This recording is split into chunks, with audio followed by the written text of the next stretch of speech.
Sini. Oh, sini aja gimana? Sini.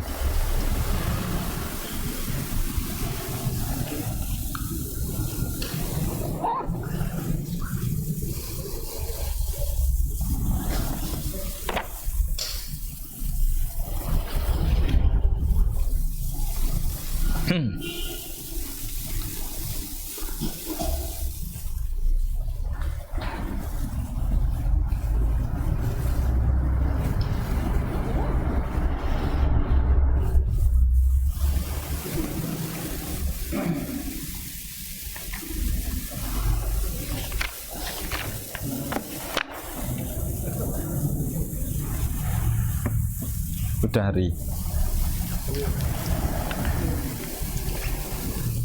Bismillahirrahmanirrahim.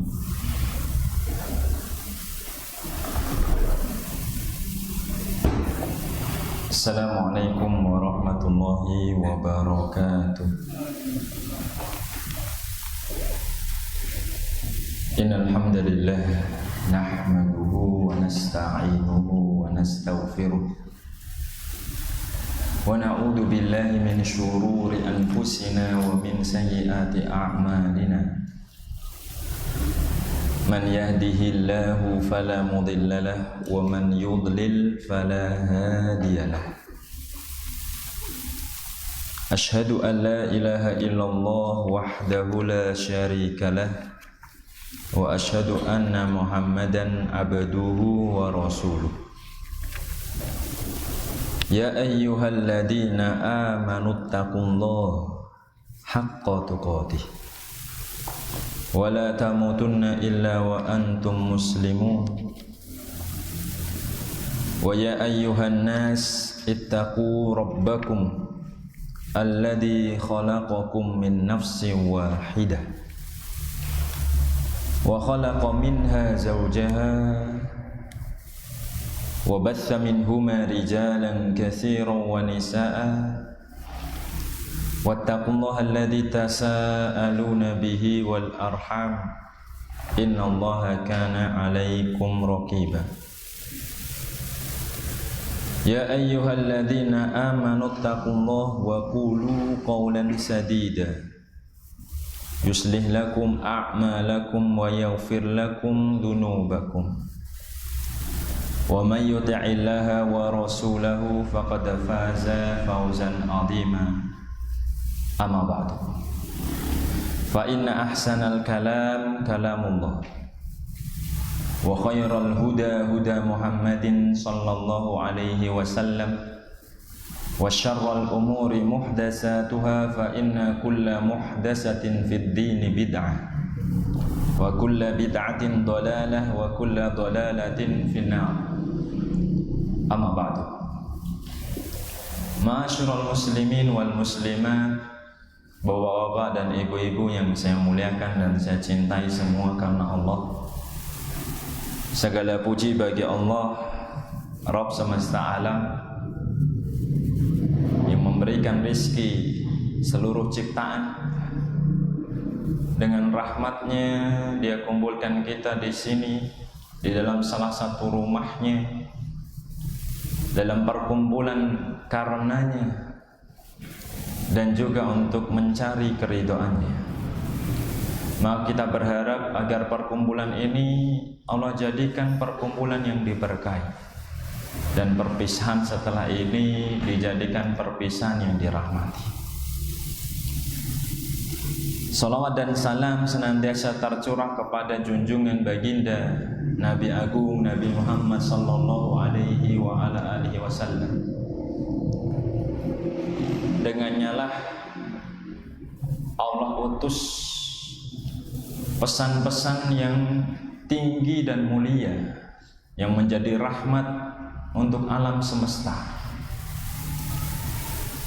yang dengannya lah kita mendapatkan aslun ni'mah, sebagaimana sebagian ahli tafsir menafsirkan bahwa diutusnya Rasul adalah asal kenikmatan, pokok kenikmatan dari kenikmatan yang lain. Yang dengan diutusnya Rasulullah menjadi jelas siapa yang menunggalkan Allah, menyembahnya, dan siapa yang ternyata menyembah selainnya berupa hawa nafsu ataupun makhluk-makhluk yang lemah. Maka kita bersyukur atas diutusnya Rasul ini. Kita bisa melihat di surat Ali Imran ayat 164, Allah tegaskan bahwa diutusnya Rasul ini adalah benar-benar kenikmatan yang tidak mungkin seorang hamba yang beriman mengingkari agungnya karunia dan anugerah ini.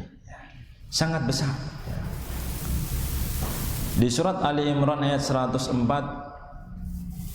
mungkin kita bisa melihat bersama, Allah katakan, laqad mannallahu 'alal mu'minin idh ba'asa fihim rasulan.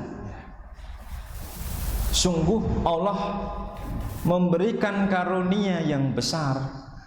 Mohon maaf, sepertinya saya salah. Kayaknya sudah benar. Ali Imran ayat 164 ya. Laqad manallahu 'alal mu'minin idz ba'asa fihim rasulan. Sungguh Allah telah memberikan karunia bagi orang yang beriman, hamba-hambanya, dengan mengutus kepada mereka seorang utusan. Rasul itu maknanya mursal ya, utusan. Min anfusihim, dari golongan mereka. Ada yang menafsirkan ya, orang sejenis penduduk mereka sendiri, yang mereka kenal sendiri, yang mereka tidak bisa ingkari kejujuran, keamanahan dari Rasul utusan ini.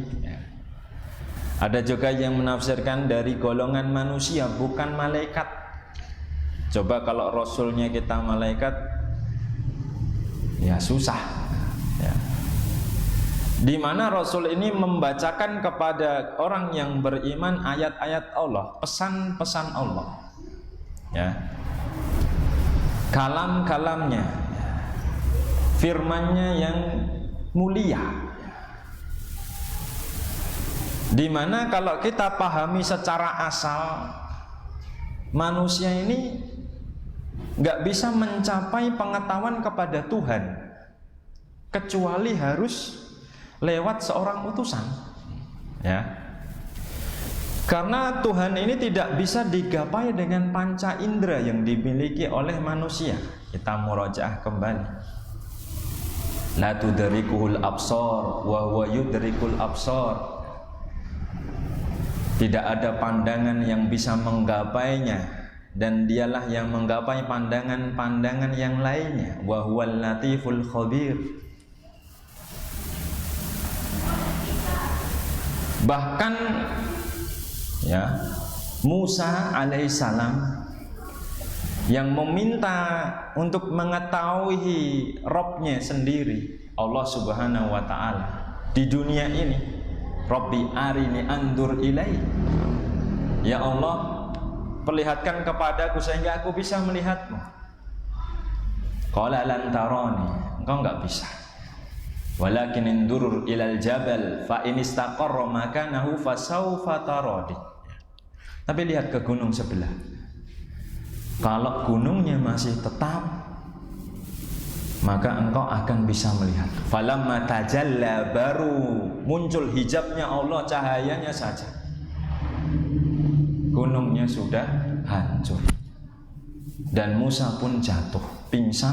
Soiko itu bisa mati ya, pingsan atau mati.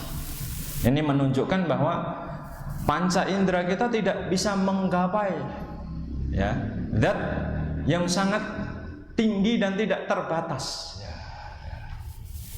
Wong yang terbatas dengan terbatas saja sudah nggak bisa digapai. Contohnya Yusuf alaihissalam, ketampanan seperti apa yang bisa membuat orang lupa mengiris tangannya. Hari ini mungkin kita nggak pernah temui. Itu terbatas, manca indera terbatas, menggapai makhluk yang terbatas saja masih nggak bisa, masih nggak sampai. Saya minta jenengan gambarkan manusia yang paling ganteng, gambaran jenengan yang mentok dengan orang yang paling terakhir jenengan lihat ganteng, wes nggak bisa di atas itu, ya nggak bisa. Karena kita hanya menggapai pengetahuan kalau nggak lewat langsung melihat, ya kita lewat kias, padangan. Kamu nggak kenal Pak Ali, yang mana? Mirip Pak Bali, nah, misalkan. Jadi Pak Ali bisa dikira-kirakan karena kita karena kita sudah tahu Pak Bali, misalkan. Pak Ali itu mirip Pak Bali, jadi ada gambaran. Tapi Allah kan enggak. Laisa kamitslihi syai'. Enggak ada yang setara dengan Allah. Walam yakul lahu kufuwan ahad. Ya, enggak ada yang sama. Hal ta'lamu lahu samiyya. Apakah ada yang sama dengan Allah? Enggak ada sama sekali. Terus gimana kita bisa mengenal pencipta kita? Kalau bukan dirinya dengan rahmatnya, kebaikannya, berkehendak untuk mengenalkan kepada kita. Paham? Karena kepentingan untuk mengenalkan ini kan sebenarnya bukan dari sisi Tuhan nggak membutuhkan. Ya. Dari awal dia Ghaniyun Hamid, ya. Maha kaya dan maha terpuji. Ya. Nggak ada siapapun juga nggak perlu. Ya. Bahkan diutusnya Rasul saja disebutkan, coba kita bisa lihat, ya, surat Al-Isra, ya, ayatnya 86. Itu juga aslinya Allah memang maha kaya dan nggak membutuhkan siapapun. Ya, ayat 86 surat Al-Isra, surat ke-17. Halamannya 290 kalau pakai mushaf yang langsung, ya, ayat paling bawah halaman 290. Allah Subhanahu wa taala berfirman, "Wala in syi'na lanadhhabanna billadzi awhayna ilaika tsumma la tajidu laka bihi 'alaina wakila." Kalau kami mau, Allah mau, niscaya kami bisa melenyapkan, menghilangkan apa yang kami wahyukan kepadamu, wahai Muhammad. Udah nggak ada apa-apa, nggak ada pesan. Kalau Allah mau, ya, maknanya aslinya Allah bisa, gitu. Ya. Cuman walaupun Allah itu mengharamkan kedzaliman pada dirinya, ya. Allah mampu aslinya, tapi Allah mengharamkan kedzaliman pada diri. Ya. Kalau itu terjadi, summa la tajidu laka bihi alaina wakila, sehingga engkau tidak akan mendapatkan seorang pembela pun terhadap kami. Kemudian Allah katakan apa lanjutannya? Illa rahmatan min rabbik, kecuali gara-gara Rabbmu ini sangat rahmat, penyayang, peduli. Ya, inna fadlahu kana 'alaika kabira, sungguh karunia-Nya kepadamu sangat besar. Nah, ini harus kita paham. Ini dikatakan kepada Rasulnya yang disebut sebagai Khalilnya, kekasihnya. Itu ya tetap karena Allah. Apalagi dengan kita, saya. Kita di sini semata-mata karena rahmat Allah, Allah utus seorang utusan. Makanya tadi disebutkan, sungguh Allah berikan anugerah yang sangat besar. Ya, kalau nggak diutus Rasul, ya kita nggak tahu apa-apa. Ya, kita nggak keluar dari kegelapan menuju cahaya. Kita nggak tahu di sini tujuannya untuk apa. Kita bisa menghabiskan hidup ini seperti nyuwun sewu, hewan, ya, di mana dia tersesat dan cuman memikirkan minum dan makan, ya kan? Cuman memikirkan masalah hawa nafsu. Seandainya Allah tidak beritahukan kita, tidak utus Rasulnya, ya, kita ibarat disebutkan dalam sebuah ayat, misalkan surat Al-An'am 122, orang yang mati. Awaman kana maitan, apakah orang yang mati fa'ahyainahu, kemudian kami hidupkan dengan hidayah. Karena orang yang nggak punya hidayah itu kan ibarat orang yang nggak punya cahaya, nggak punya nyawa, ya, kehidupannya tidak jelas, ya.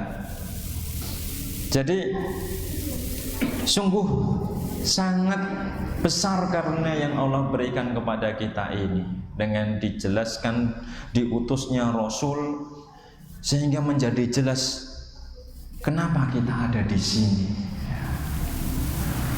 Sehingga ada firman-Nya, wa ma khalaqtul jinna wal insa illa liya'budun. Tidaklah aku ciptakan jin dan manusia kecuali untuk beribadah kepadaku. Oh, saya jadi tahu kenapa saya di sini. Jenengan bayangkan jenengan diuncalke di tengah gurun, terus ditinggalkan, bingung. Ki aku rene ngopo? Ya. Ki aku di sini ngapain? Ya. Nggak jelas, kehidupan tanpa tujuan apa yang terjadi? Kerusakan. Ya. Ya, kesia-siaan. Ya, dan kebodohan dan seterusnya, ya. Tapi dengan dijelaskan ini kita jadi tahu ternyata saya di sini, ya, ada tujuan, ada yang menciptakan, dan dia hendak mengenalkan siapa yang menciptakan kita. Nah, tadi karena kita itu nggak bisa menggapainya, terlalu sempurna, terlalu agung, sekarang nggak bisa, ya. Dengan membaca firman-firmannya tadi menjadi jelas. Sekarang aku tahu siapa yang selama ini membuatku ada di sini, memberi makanku, mengajariku, ya. Kemudian membuatku bisa. Ya. Karena manusia ketika dikeluarkan di bumi tidak mengetahui apa-apa. Wallahu akhrajakum min butuni ummahatikum la ta'lamuna syai'an. Dan Allah keluarkan kamu dari rahim ibumu nggak ngerti apapun itu sama sekali. Khalaqal insan 'allamahul bayan. Ya. Menciptakan manusia dan mengajarinya penjelasan bicara. Alamal insan ma lam ya'lam, mengajari mereka yang sebelumnya enggak dia ketahui, ya. Sabbihisma rabbikal a'la alladzi khalaqa fasawwa, yang menciptakan kita dan membentuk kita, walladzi qaddara fahada. Enggak hanya ditakdirkan, enggak hanya dibuat, ya, qaddara maknanya takdirkan, juga bisa dibuat punya kudrah, ya. Tapi juga dikasih petunjuk. Fahada. Nah, lihat. Wah, ternyata yang menciptakan kita itu adalah Rabb, yang Tuhan yang maha baik. Dengan terus memahami firman-Nya kita akan tahu. Jadi di sini poin, ya, kenapa kita harus bersyukur, ya, dengan diutusnya Rasul. Sehingga kita tahu kenapa kita diciptakan, ternyata tujuannya adalah untuk merealisasikan ibadah atau ubudiyah, ya, penghambaan diri, ya. Ya. Yang tadi disebutkan dalam surat Ad-Dariyat ayat 56, ya. Secara ringkas untuk beribadah, ya. Yang mana beribadah ini Sejatinya kalau kita jabarkan, baru bisa terpenuhi atau mencakup juga dengan mengenal Allah. Karena nggak mungkin mengibadahi sesuatu yang nggak diketahui. Bisa enggak? Nggak mungkin. Nggak bisa. Itu saja kalau cuman mengenal saja, pengibadatannya bisa kita lihat berbeda derajatnya dengan pengetahuan yang lebih tinggi lagi. Kalau jenengan cuman tahu istilahnya orang tua kita, jenenge tok, terus gambarannya, fotonya, tapi nggak pernah merasakan kebaikannya, sama atau beda? Beda. Makanya anak-anak yang nyuwun sewu ditinggal sama orang tuanya, terus kemudian dia ketemu orang tuanya lagi, ngelihat fotonya dan namanya, mungkin dia kenal orang tuanya dan mengakuinya, ya. Tapi apakah baktinya akan sama dengan orang yang dari awal diopeni sama orang tuanya? Oh ya, beda sekali. Ya. Yang kedua ini merasakan, mengenalnya, ma'rifatnya sambil merasakan, sambil berikrar, menetapkan dan mengakui, iktiraf. Oh iya benar, aku dulu nggak kecil terus dikasih besar. Ya. Jadi mengibadahi Allah ini nggak bisa terlaksana kecuali dengan makrifat kepada Allah pula. Ya. Kita di sini diciptakan Allah untuk beribadah. Beribadah itu mencakup makrifat kepada Allah. Karena nggak mungkin mengibadahi Allah nggak pakai makrifat. Dan mengibadahi Allah, ya, kita di sini di bumi, ya, karena memang kita tahu kita akan kembali. Innalillahi wa inna ilaihi raji'un. Mau bagaimanapun juga ternyata kita di sini itu cuman sementara. Kalau kita tahu di sini sementara dan akan kembali kepadanya, ya berarti kita mencari bekal. Berarti di sini bukan tempat tinggal, tapi tempat untuk bercocok tanam, untuk menyiapkan diri pada negeri yang abadi. Ya. Kemudian ibadah yang sempurna, ya, yang dikehendaki Tuhan kita juga ternyata bukan ibadah yang sekedar berporos pada ketundukan yang kemarin kita jelaskan. Makna ibadah secara bahasa, abadah itu, ya, atau ibadah secara bahasa itu maknanya itu dzul, merendahkan diri, tunduk. Jadi sudah wajar namanya abd, hamba, itu ya tunduk. Laras mana ada budak hamba itu malah meninggi sama tuannya, apa ada?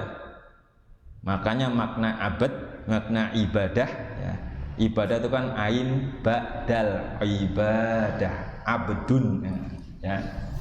Itu maknanya dzul, merendah, khudu, tunduk. Tapi yang diinginkan Allah bukan hanya puncak ketundukan karena Allah Maha Kuasa dengan rububiyahnya, ya. Tapi juga yang diinginkan adalah ibadah yang diiringi dengan mahabbah, cinta. Ya, ini bedanya, ya. Karena ibadah yang hanya berporos kepada ketundukan, dzul saja, ya, yang terjadi adalah ibadah-ibadah yang dilaksanakan dengan penuh keterpaksaan dan dengan kagungan pemimpin, tapi pemimpinnya otoriter. Ya mau nggak mau manut, tapi apakah jenengan merasa punya hubungan dengan pemimpin? Kayaknya enggak, gitu ya. Cuman gara-gara apa? Wedi dibedil, nonton loh, ya. Laras. Sedangkan yang Allah mau, ya, ibadah yang diperintahkan adalah berkumpulnya dua pokok. Ini asal ibadah ini harus ada dua hal ini, ya. Ghayatul dzul, ya, puncak perendahan, bi ghayatil hub, dengan puncak kecintaan. Ini ibadah yang diinginkan Allah, ya. Karena Allah menginginkan agar Allah yang paling dia cintai dalam hatinya, an yakunallahu wa rasuluhu ahabba ilaihi mimma siwahuma. Jadilah Allah ini yang paling besar di hatinya, ya. Itu yang diinginkan, ya, ya. Yang diinginkan itu di derajat itu, ya. Di mana seorang hamba ini sebagai hamba yang mengenal tuannya, kemudian mencintai tuannya, ya. Dia bergerak karena benar-benar dia sadar benar di hatinya penuh berisi, ya, pengagungan-pengagungan dan rasa yang besar berupa kecintaan kepada sang raja pemiliknya, tuannya, ya. Nah, itu ibadah yang diinginkan, ya. Dan dari sini, ya, manusia akan berbeda derajatnya. Pahami? Manusia berbeda derajatnya dari sisi ini, aslul ibadah, ya. Wal ibadah tajma'u aslain, kata Imam Ibnul Qayyim, ibadah terkumpul dua hal, dua pokok tadi, puncak perendahan diri dan puncak kecintaan, ta'zim atau bahasa lainnya dengan mahabbah, harus ada, ya. Wa idza takhalla ahaduhuma anil akhar fasadat, kata beliau, kalau ada yang hilang rusak ibadahnya. Ibadah terpaksa gimana? Nah, apakah Allah menginginkan terpaksa? Allah jelas menginginkan sesuatu yang tulus. Nah, inilah yang munculnya dari mahabbah ini, ketulusan, keikhlasan. Kalau kurang mahabbahnya, ya dia bergerak gara-gara selain Allah, ya. Ya, bisa faktornya ya aturan, ya. Bisa karena faktornya dia hawa nafsu, pujian, atau keinginan manusia, ya, bukan murni kesadaran dirinya dan kecintaan dirinya kepada Rabbnya tabaraka wa ta'ala. Paham? Perbedaan manusia nanti di sisi ini, kadar pokok dua ini yang ada pada hatinya. Karena ternyata manusia sama-sama melaksanakan ibadah berupa anggota badan, tapi hatinya sebenarnya tidak melakukan ibadah berupa penghambaan, ya. Seperti orang munafik yang melaksanakan sholat, membaca Quran, berzikir, bahkan berjihad, tapi apakah hatinya adalah hati seorang hamba munafik itu? Bukan, jelas tidak. Kalau kita paham hal ini, ya, kalau kita paham hal ini, yang membedakan seseorang ternyata adalah apa yang ada dalam hatinya, hakikat imannya, hakikat ubudiyahnya, ya. Maka ubudiyah itu sejatinya adalah ubudiyatul qalbi, ya. Penghambaan diri sejatinya adalah penghambaan diri hati. Kenapa? Karena bisa jadi ada orang di dunia ini, ya, dia seorang hamba bawahan, tapi dia adalah orang merdeka, bebas. Kenapa? Karena dia merasa nggak terbelenggu dan nggak terikat. Dia merdeka meskipun dia statusnya sebagai hamba, tapi dia merasa merdeka, ya. Dan ada orang yang merdeka, tuan, punya istri, anak, harta, tapi justru dia adalah hamba dari istri, anak, dan harta. Bisa jadi.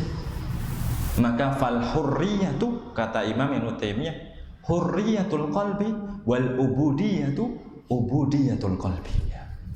Kemerdekaan, kebebasan itu sebenarnya kemerdekaan hati, dan penghambaan diri itu penghambaan diri hati. Ada orang hamba Allah ini secara statusnya, tapi hatinya merasa bukan hamba Allah. Dia hamba hawa nafsunya. Dia bisa jadi hamba dirham, bisa jadi dia hamba dinar. Ya, sebagaimana dalam hadis, ta'isa abdud dirham, ta'isa abdud dinar, ta'isa abdul qatifah, ta'isa abdul khamisah, ta'isa wan takasa. Celaka hamba dirham, hamba dinar. Idza syika falan taqasha, ketika dia tertusuk gak bisa melepaskan diri, gak mendapatkan apa-apa. In u'tiya radiya wa in muni'a sakhita. Kalau dikasih ridho, ditahan marah. Ini kan bentuk-bentuk mirip penghambaan diri, ya. Ketaatan. Nek dia dapat seneng dan memusuhinya gara-gara ini. Nah, ya. Makanya orang boleh ya sama-sama statusnya manusia, tapi hatinya bisa jadi dia bukan seorang hamba Allah. Dia justru hamba dari selain Allah, karena hatinya nggak ada ta'aluk, ketergantungan kepada Allah. Dia merasa merdeka daripada Allah, ya. Dan ada orang yang kayaknya merdeka tadi, ya, mungkin dia pemimpin dari tuannya, tapi justru dia diperbudak oleh hartanya sendiri. Dia kayaknya merdeka, tetapi dia sejatinya adalah hamba dari apa yang di bawah kuasanya, ya. Maka pahami ini, ya. Sebagaimana kata sebuah syair, al-abdu hurrun ma qani'a. Hamba itu bisa jadi orang merdeka dari apa yang dia muak terhadapnya. Sudah cukup, aku muak sama ini, aku merdeka, hatinya merdeka, tapi dia hamba secara lahir. Wal hurru abdun ma tami'a. Dan seorang yang merdeka bisa jadi adalah hamba dari apa yang dia tamak terhadapnya. Semakin seorang itu tamak terhadap sesuatu, saya ulangi, semakin seseorang itu tamak, artinya dia fakir, sangat butuh terhadap sesuatu tadi. Sejatinya dia adalah hamba dari sesuatu tadi, sesuai kadar ketergantungan hatinya. Ya, pahami ya, bahwa ubudiyah yang diinginkan, yang Allah utus Rasul untuk menjelaskan penghambaan diri ini, ya, adalah ubudiyah yang bersumber daripada hati, ya. Oleh karena Ibnu Taimiyah dalam sebuah ungkapannya mengatakan, wallahu subhanahu arsala rusula bi annahu la ilaha illahu. Allah subhanahu wa ta'ala mengutus para rasul yang menjelaskan bahwasanya tidak ada sesembahan yang hak selain dia. Fatahlul qulubu an mahabbati ma siwahu bi mahabbatihi. Sehingga hati itu kosong dari cinta selain daripada Allah dan hanya penuh cinta kepada Allah. Wa an raja'i ma siwahu bi rajaihi. Dan sehingga hati ini merasa penuh dengan harap kepada Allah dan kosong dari pengharapan selain Allah. Wa an su'ali ma siwahu bi su'alihi. Dan hati ini kosong dari minta selain Allah dan hanya mau minta kepada Allah. Idza sa'alta fas'alillah wa idza sta'anta fasta'in billah. Wa anil amal lima siwahu bil amalilahu. Dan dia beramal hanya untuk Allah dan tidak beramal untuk selain Allah. Wa anil isti'anati bima siwahu bil isti'anati bihi. Dan untuk minta tolong hanya pada Allah dan kosong dari minta tolong selain Allah. Ini yang diinginkan. Hakikatut tauhid, ya. Hakikat tauhid, hakikat penghambaan diri yang sejati, ya. Ketika dia benar-benar memiliki ta'alluq kepada Allah. Baik. Ma'asyiral muslimin rahimani wa rahimakumullah. Setelah kita bahas tadi betapa besar nikmat Rasul ini, ya, dengan diutusnya bisa membuat kita untuk mentauhidkan Allah dengan benar, mengenal siapa kita sebenarnya dan siapa pencipta kita, sehingga kita mencintainya dengan sepenuh hati kita dari dalam relung-relung kalbu kita. Nah, kita sekarang masuk di buku halaman 7. Kita masuk di pembahasan bahwa Al-Fatihah ini, ya, mengandung isbatan nubuwat, ya, penetapan kenabian, diutusnya Rasul. Jadi dari Al-Fatihah ini kita bisa mengambil pelajaran bahwa Rasul diutus ini sudah kelihatan dari surat Al-Fatihah, ya. Makanya tadi di mukaddimah saya sambungkan dengan nikmat diutusnya Rasul, karena Al-Fatihah ini juga memberikan isyarat bahwa harus diutus Rasul, ya. Harus, ya, harus. Di sini dijelaskan min jihatin adidah, dari beberapa sisi, banyak sisi kenapa diutus Rasul. Yang pertama, ini diambil dari kata alhamdulillahi rabbil alamin, kata rabbil alamin.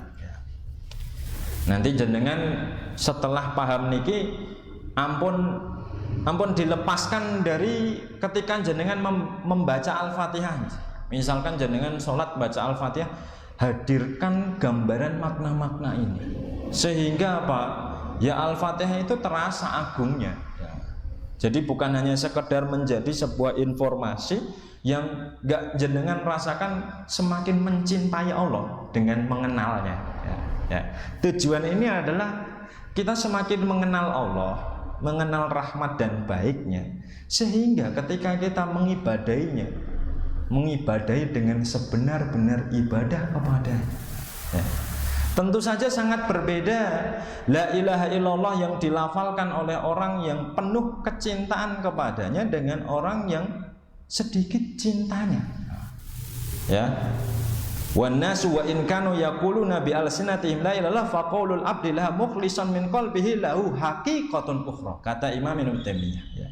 Manusia meskipun mereka mengucapkan la ilaha illallah, tapi seorang hamba yang mengucapkan sesuai kadar ikhlasnya itu punya hakikat lain, derajatnya berbeda, ya. Beda sekali, ya.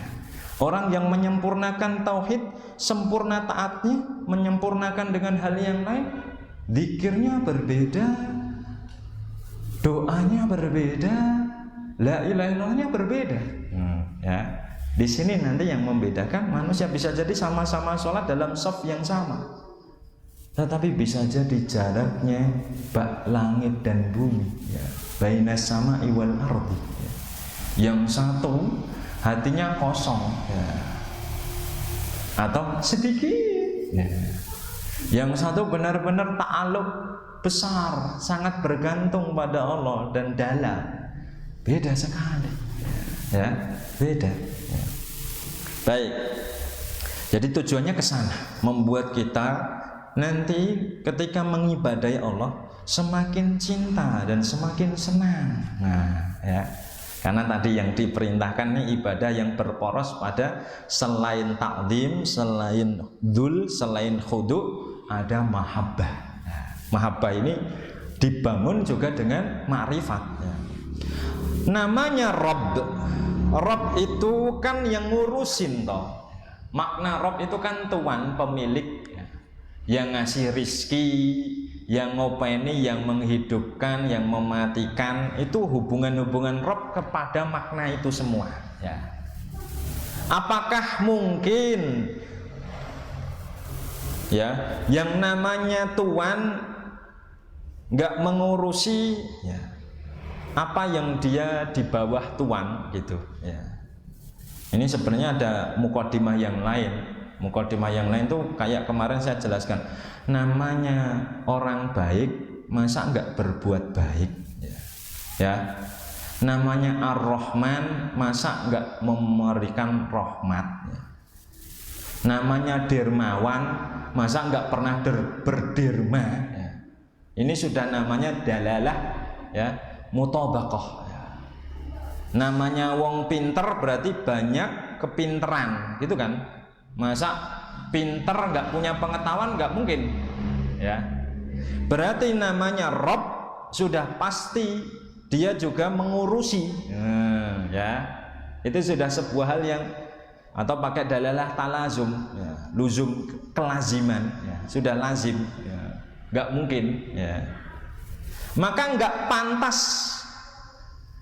nggak semestinya meninggalkan hamba-hambanya itu dalam keadaan hamalan sudah sia-sia ya.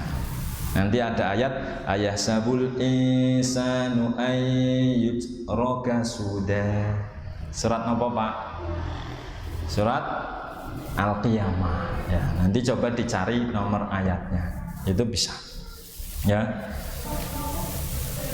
Apakah mungkin yang namanya Rob yang ngurusin, yang menghidupkan, yang memiliki nggak mengenalkan apa yang bermanfaat buat dia, buat hidupnya di sini dan buat tempat kembalinya, dan apa yang bahaya?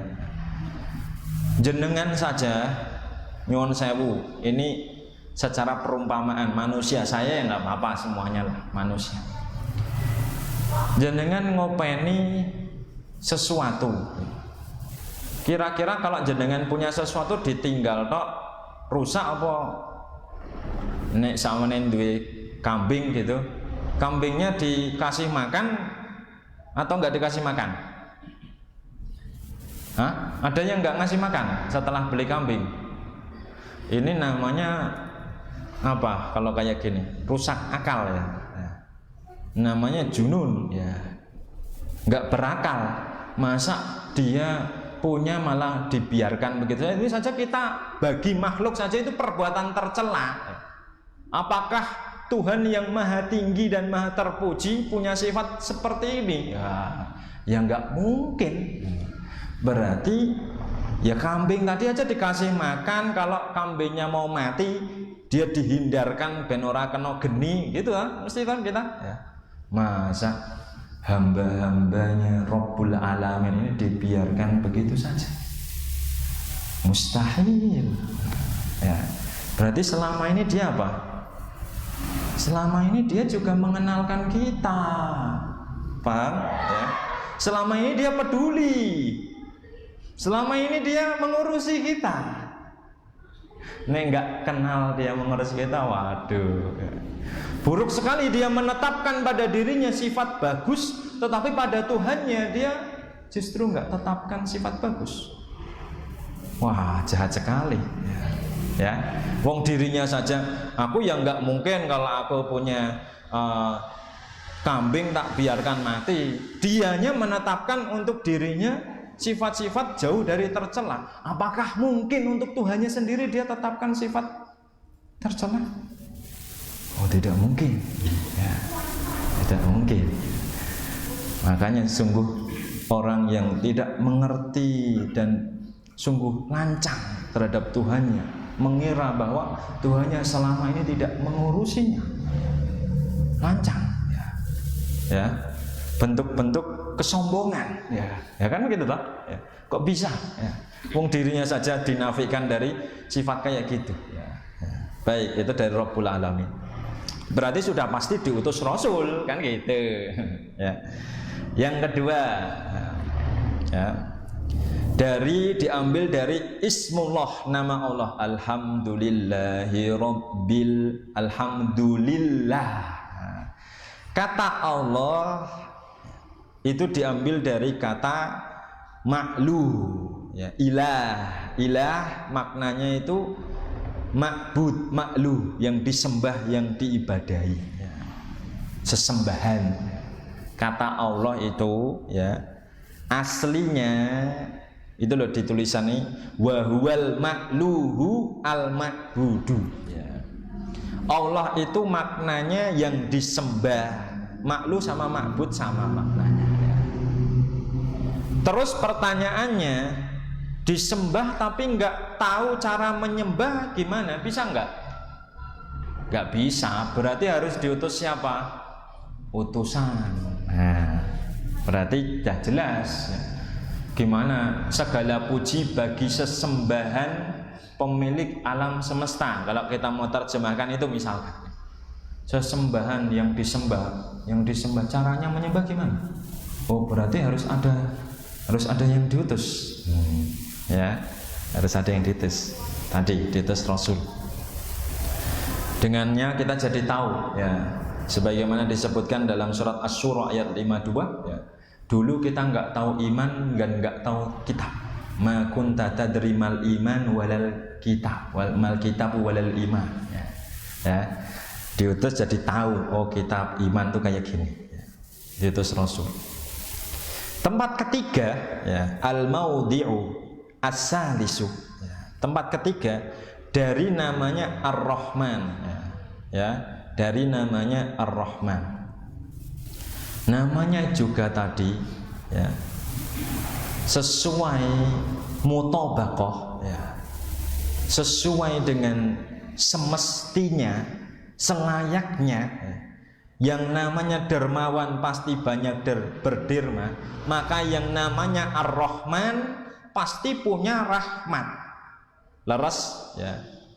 Orang terpuji pasti banyak melakukan perbuatan terpuji ya. Maka orang yang dinamakan atau zat yang dinamakan Ar-Rahman ini pasti banyak merahmati. Udah jelas ya. Pertanyaannya, kalau kalau masalah rizki saja itu sudah dirahmati dan diatur oleh Ar-Rahman ini, apakah mungkin, saya tanya lagi, Rob kita itu ngerti nggak hidayah sama makanan penting mana? Penting mana? Tahu apa enggak? Oh iya, kita saja tahu.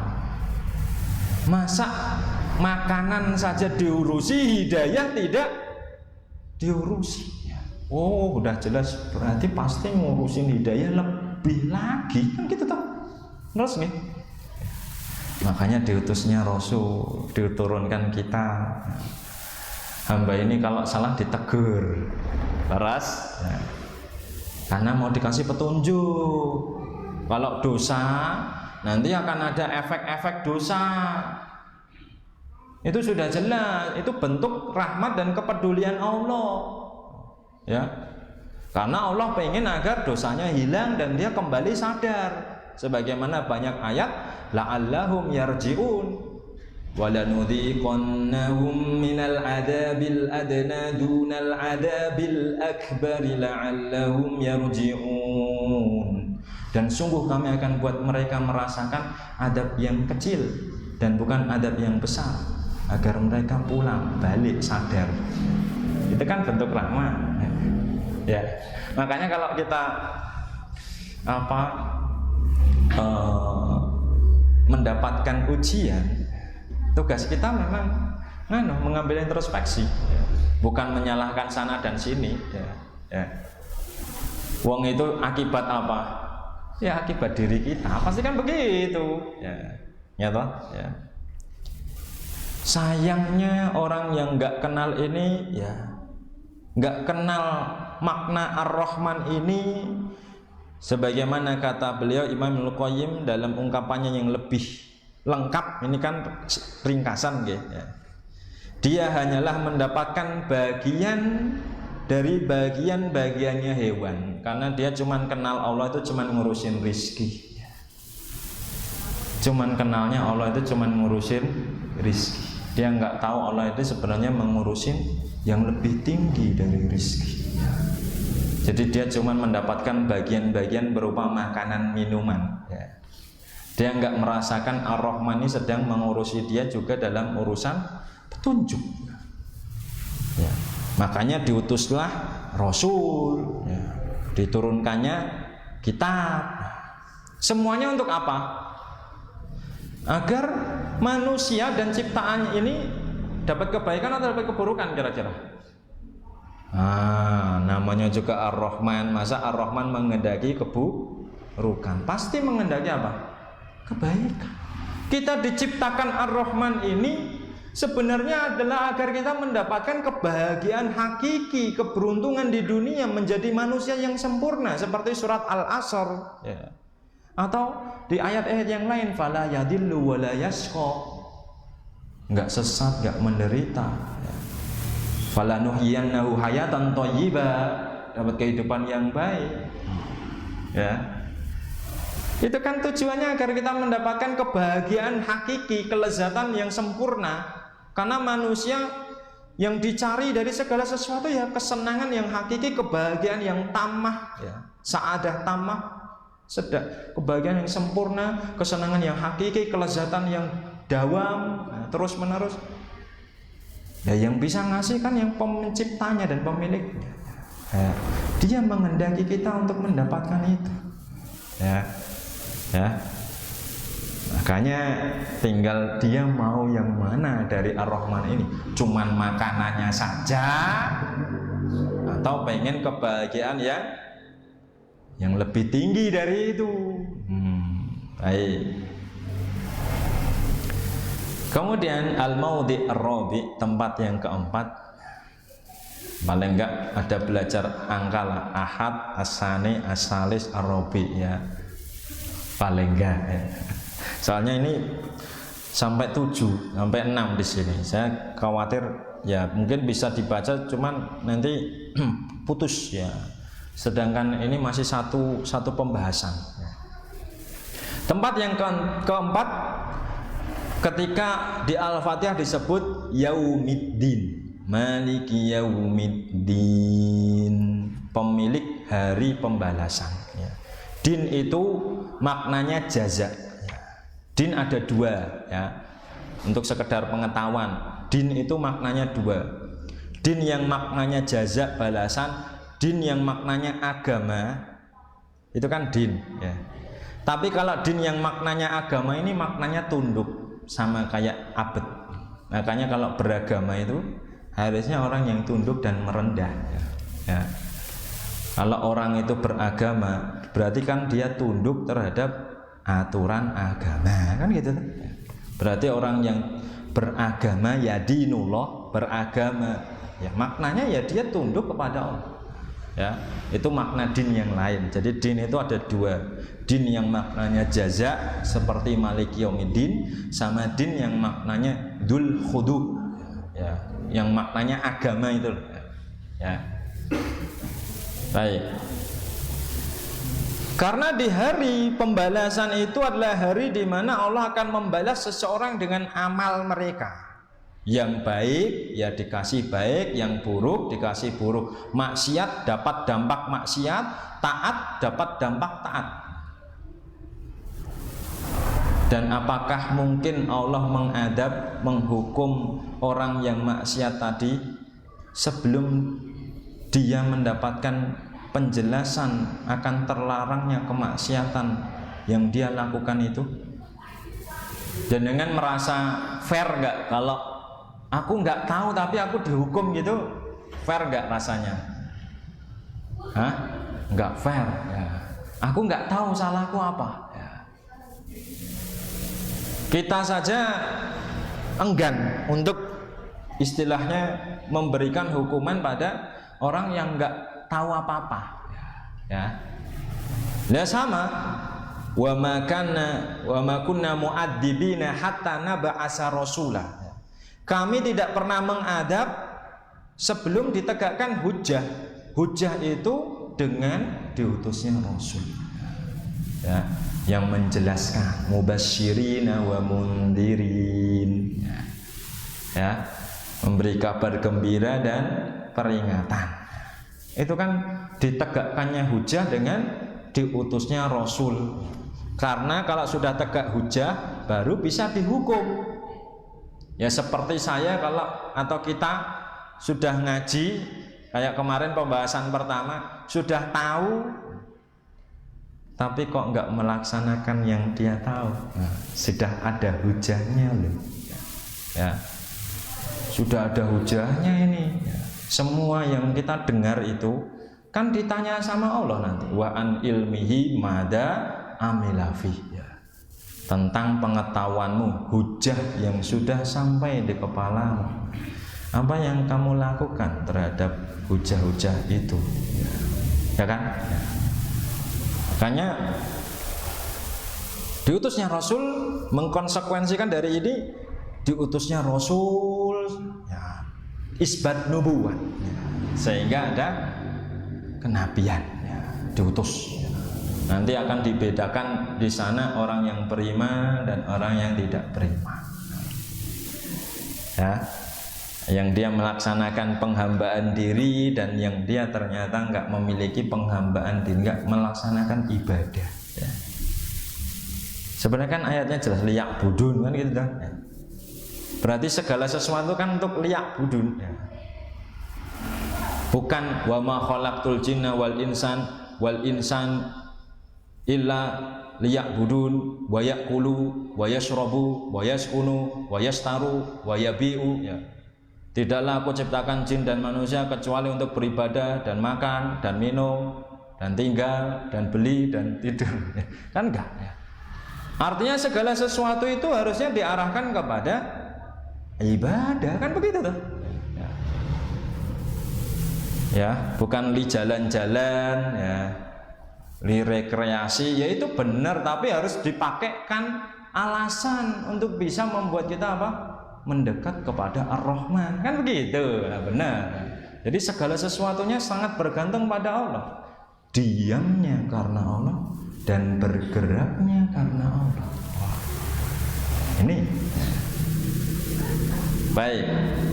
Al-Mawdi' al-Khamis, tempat yang kelima dari kata iyyaka na'budu ya. Dan hanya kepadamulah kami beribadah ya. Hanya kepadamulah kami beribadah ya.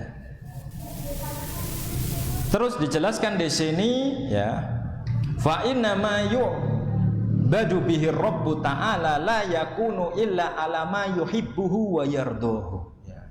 Karena ibadah yang digunakan untuk mengibadahi Rabb tidaklah bisa kecuali atas apa yang Allah cintai dan Allah ridhoi ya. Wa ibadatuhu wa hiya syukruhu wa hubbuhu wa khasyatuhu fitriyun wa ma'kulun lil uqul as-salimah.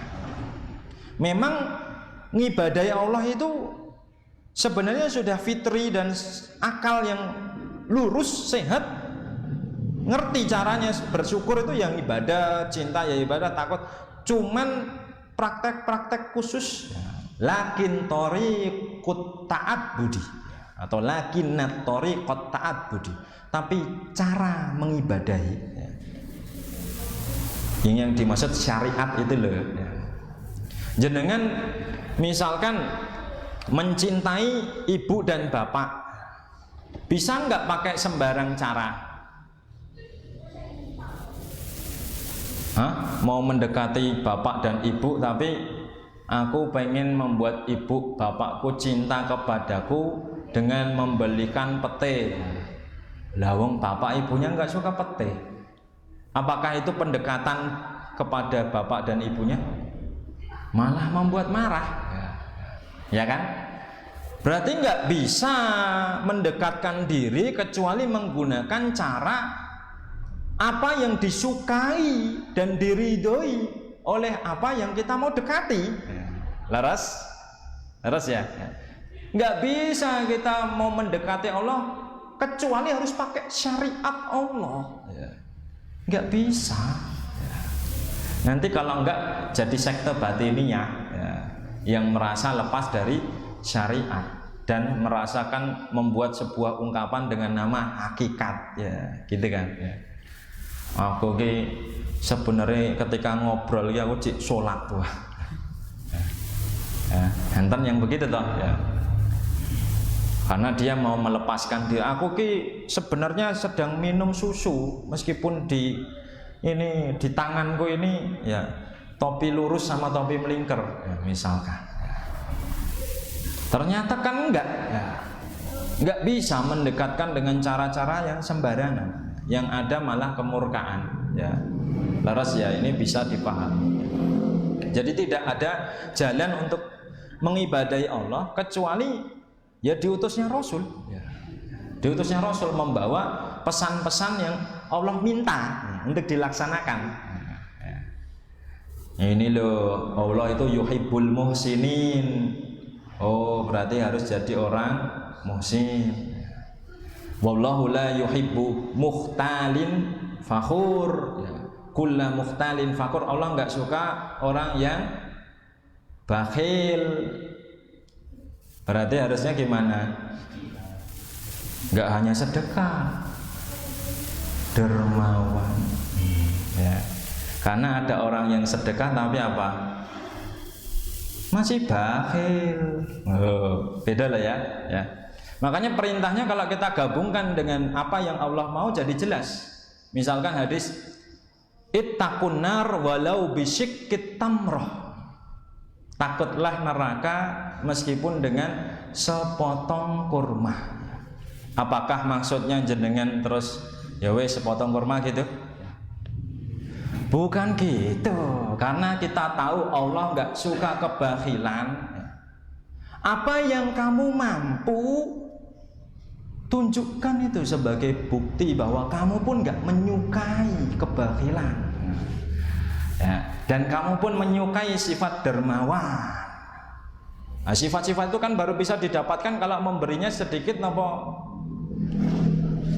ya, paham gak? Ya. Jadi nggak hanya sekedar memberi yang diinginkan Allah ya. Makanya nggak bisa orang yang mau lolos dengan ini yang penting aku tingkatkan terus ya.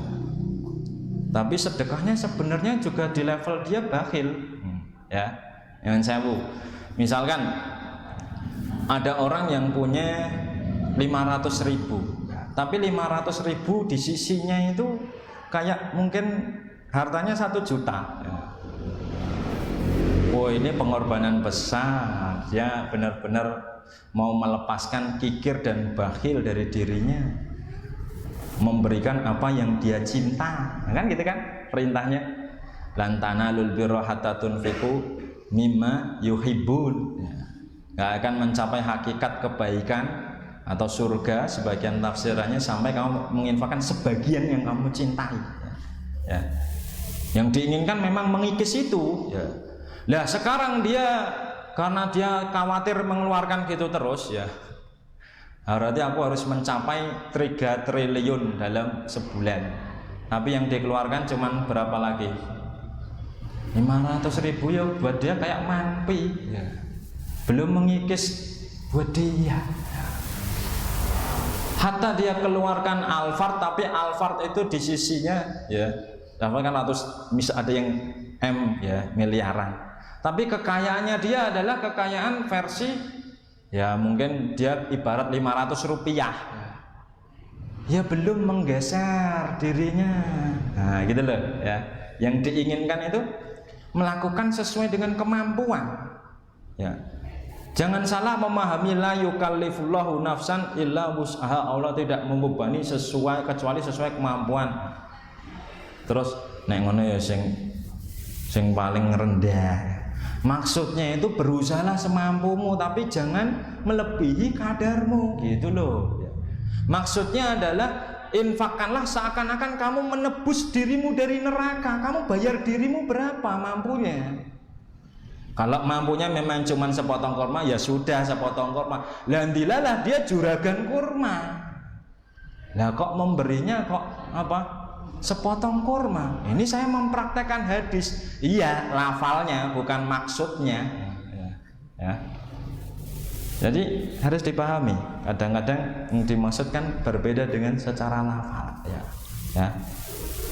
Karena sifat Allah tadi kita tahu Allah dermawan dan nggak menyukai kebakhilan, gitu kan? Jadi semua itu arahnya adalah untuk mengikis diri kita. Makanya nanti ada perintah jihad, keluarkan harta dan nyawa. Paling berat, mengeluarkan yang paling dicintai kan nyawanya sendiri, misalkan. Ya, nanti ada perintah Ibrahim menyembelih siapa? Anaknya yang dia cintai. Bisa enggak? Ya sudah ya. Ini bukan untuk dipraktekkan ya, ini cuma nganu aja ya. Nanti kalau jenengan mimpi itu yang jelas setan, jenengan langsung berta'awud ya. Baik ya. Yang terakhir ya, al-maudi as-sadis, tempat yang keenam. Sadis itu maknanya 6 ya. Kalau di tingkatan ini ke-6, ke-5, ke-4. Nah, kalau angka beda lagi. Kalau 6 itu sitah ya, ya. Khomsah, sitah, arba'ah, salasah. Nah itu angka 2, 3, 4, 5, 6. Tapi kalau ke tingkatan ke-5 ar-rabi, ke-5 al-khomis, ke-6 as-sadis ya. Dari firman-Nya ihdinas siratal mustaqim, berilah kepada kami petunjuk, tunjukilah kepada kami pada jalan yang lurus ya. Dan di sini dijelaskan ya, fal hidayah yal bayan wad dalalah atau dilalah.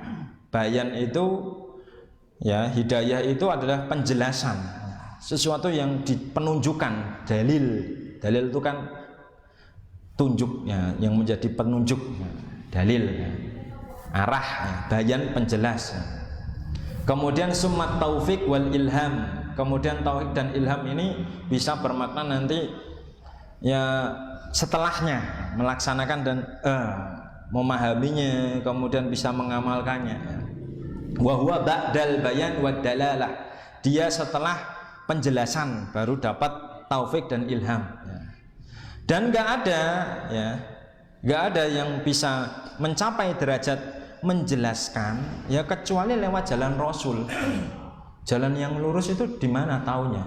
Memang kita disuruh iyyaka na'budu, tapi iyyaka na'budu nggak bisa terlaksana kecuali harus pakai wa iyyaka nasta'in. Dan wa iyyaka nasta'in dan wa iyyaka na'budu nggak bisa kecuali lewat ihdinas siratal mustaqim. Nggak bisa kita tahu cara ibadah dan nggak bisa juga kita mendapatkan pertolongan Allah kecuali lewat penunjukan dari Allah, hidayah. Hidayah ini salah satunya ya, salah satu hidayah adalah lewat diutusnya Rasul ya. Baik ya. Insya Allah itu yang bisa diambil pelajarannya di kesempatan kali ini ya. Besok insya Allah di halaman 9 ya, kita baru masuk ke penjabaran tentang as-sirat al-mustaqim ya, dan segala hal yang lain. Sebenarnya masih ada 2 yang lain lagi ya, cuman nggak dijelaskan sini, namanya juga ringkasan ya. Ya, namanya ringkasan. Misalkan dari kata sirat sendiri, sirat itu ya jalan yang luas. Makna sirat itu tidak digunakan lafal sirat kecuali sesuatu yang harus lurus ya. Terus dia sampai ke tujuan, terus dia pasti paling dekat, terus dia jalannya pasti luas, terus dia jalan yang benar-benar bukan ke kanan dan ke kiri. Nah, siapa yang bisa menjelaskan luas, lurus, paling dekat kecuali para rasul. Ya, ini juga menetapkan bahwa dari Al-Fatihah ini sudah pasti akan diutus rasul. Sudah semestinya. Ya, sebagai bentuk apa?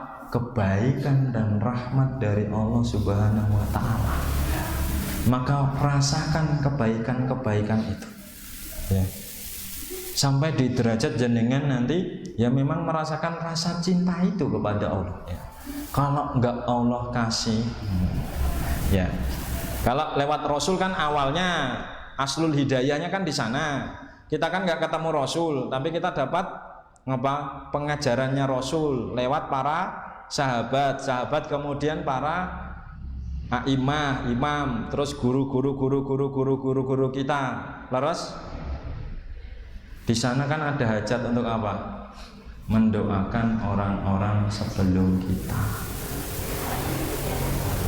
Ya. Karena jenengan di titik ini meskipun kena musibah, sudah ditegur Allah, terus sadar, ya. Laras seperti saya atau kita semua dulunya dalam keadaan yang berlumuran kegelapan, terus Allah kasih titik balik berupa ujian duok gitu kan. Laras ya, saya kira semuanya punya cerita sendiri kenapa bisa sadar ya. Tapi setelah itu kan kita nggak tahu rincian hidayah toh. Aku kayaknya mau tobat, tapi kalau nggak dijelaskan cara tobat kan nggak ngerti ya. Nggak bisa sampai di at-taqwa ya.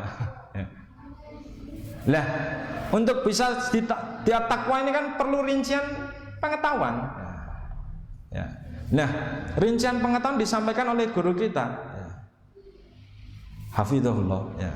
Dan guru kita mengetahuinya dari gurunya rahimahullah ya. Gurunya mengetahui dari gurunya, dan gurunya terus sampai diutusnya Rasul. Berarti kita sampai ketahuan di sini itu kan ya nggak menyendiri toh. Laras. Berarti haruslah kita mendoakan saudara-saudara kita. Walladzina ja'u min ba'dihim yaquluna rabbana ighfir lana. Ya Allah, ampunilah kami wa li ikhwanina alladzina sabaquna bil iman, dan saudara-saudara kami yang sudah beriman dulu. Ya Allah, aku nggak bakal kenal Engkau, aku nggak bakal sekarang duduk di sini kemudian menyadari dosaku, salahku, kemudian terlepas dari kegelapan, dan sekarang aku merasakan kedekatanmu, nikmatmu. Nggak bisa di detik ini kecuali lewat ya sebab-sebab mereka ini ya. Ampuni mereka semua ya Allah. Nah, ya, ampuni dengan rahmat-Mu ya. Jangan buat di antara hati kami ada kedengkian. Engkau adalah zat yang Rauf Rahim ya. Di situ kita ada hajat untuk mendoakan setiap orang yang sudah mendahului kita itu. Kita itu nggak bisa di sini kecuali ya lewat pembawa Islam di Indonesia, kecuali ya di sana terus siapa lagi. Bukan antara misalkan 2 orang saja. Tadi terus berlanjut. Makanya doakan itu ya. Karena kita merasakan hidayah ini lebih mahal daripada sekedar makanan dan minuman ya. Lebih mahal daripada jenengan mendapatkan omset yang besar, lebih mahal daripada jenengan mungkin bersenang-senang dengan syahwat-syahwat yang ada di luar berkeliaran. Maka jangan lupa porsi di setiap sholat kita untuk memanjatkan ini kepada Allah Subhanahu wa Ta'ala. Karena barang siapa memohonkan ampunan kepada saudaranya, malaikat juga akan memintakan ampunan kepadanya. Mintakan ampunan kepada semua saudara-saudara kita yang telah mendahului kita, guru-guru kita. Mudah-mudahan Allah juga ampuni mereka dan ampuni kita, dan rahmati kita semua dengan rahmatnya yang luas untuk mendapatkan surganya. Amin amin ya rabbal alamin. Barangkali ini yang bisa disampaikan. Ada pertanyaan? Monggo.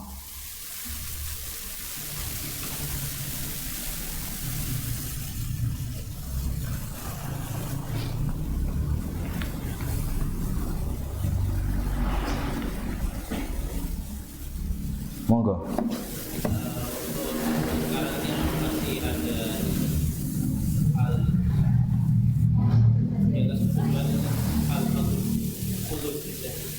Oh itu. Apakah di hari ini ada udzur terhadap kebodohan? Sampai hari kiamat ya ada. Cuman nanti ranah-ranah ini nggak dibicarakan oleh orang yang orang-orang yang biasa ya. Perlu untuk kehati-hatian ya. Intinya begini ya. Intinya memang diutusnya Rasul itu punya kadar agar ditegakkan semua hal ya berupa Islam tersebar. Tapi kita juga nggak nafikan toh ada orang yang tinggal di lembah Baliem ya, suku Wamena ya, ket cilik durung ngerti Islam rok kenal suarane orang no TV ning kono mung onone apa aku ora ngerti ya. Tapi yang jelas hidup lah ya. Dan di sana kan ada yang memang harus dinyatakan, ada yang memang dia dari kecil dia belum sempat dengar. Apa kita salahkan dia? Ya Allah lebih layak menghukuminya nanti setelah dia misalkan wafat. Kan kita nggak bisa menghukumi dia ya, pada orang-orang seperti ini. Ya. Dilalah dia pernah dengar ada dai, oh ya nanti dia bisa dihukum kalau pengetahuan telah sampai. Ya, pengetahuan telah sampai dia nggak mencari. Ya. Atau dia sudah tua tapi nggak mau mencari sama sekali, dia kena kemurkaan dari sisi yang namanya nggak tahu kewajibannya apa, mencari tahu kan gitu lah. Nah, dia kok nggak mau mencari tahu, nah, dia kena kemurkaan di sisi ini ya. Ya, karena dia sudah tahu nggak tahu, kok nggak mau mencari tahu ya. Ini dari sisi kemurkaan karena di sini ya.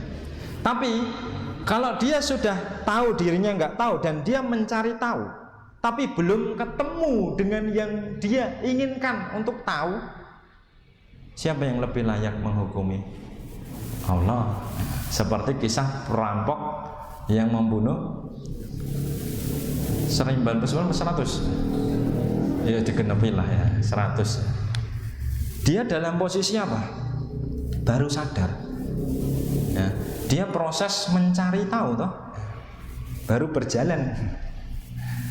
Ya Allah lebih layak menghukum karena sudah terlihat usahanya, kejujuran hatinya ya, keinginannya untuk Allah saja. Oh ternyata Allah berikan rahmat. Nah, kan bisa begitu ya. Dan hadis-hadis yang berbicara tentang diujinya nanti ya orang-orang yang belum mendapatkan ya istilahnya hujah ya, diutus sama Allah apa dua gambaran neraka yang sifatnya adalah gambarannya justru kebun ya. Yang satunya gambarannya api, yang sebenarnya dibaliknya adalah surga. Disuruh untuk apa? Nyemplung ke api ya. Kalau dia pakai akal ya gagal, karena di waktu ini dia sudah tahu dia berhadapan dengan Tuhan ya. Kalau sudah berhadapan dengan Tuhan ya dia secara pengetahuan sudah yakin, mosok kamu lebih pintar dari Tuhan kan nggak mungkin. Berarti dia sudah memberontak ya. Sudah nggak taat ya. Sudah ngarani bahwa penciptanya ini nggak lebih mengerti dari ya nggak bisa gitu dong. Kok masa suruh nyemplung ke api? Nah, di sini dia sudah salah ya. Ya. Di situ nanti akan diuji. Wallahu alam bishawab. Ya, jadi termasuk anak-anak bayi atau apa ya ada, tapi yang jelas perkara-perkara ini lebih baik dibicarakan tidak di hal-hal yang lebih umum ya, begitu. Wallahu alam. Secara umum Rasul diturunkan untuk menegakkan hujah, dan hujah itu tegak dengan bayan, pengetahuan. Orang yang belum tahu ya relatif tidak mendapatkan hukuman, begitu. Wallahu alam bisa. Wonten ingkang badhe nyuwun pirsa malih.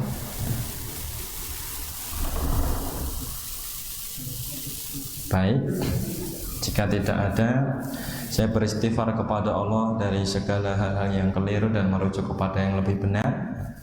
Kebenaran hanya milik Allah dan kesalahan datang dari diri manusia dan bujukan syaitan.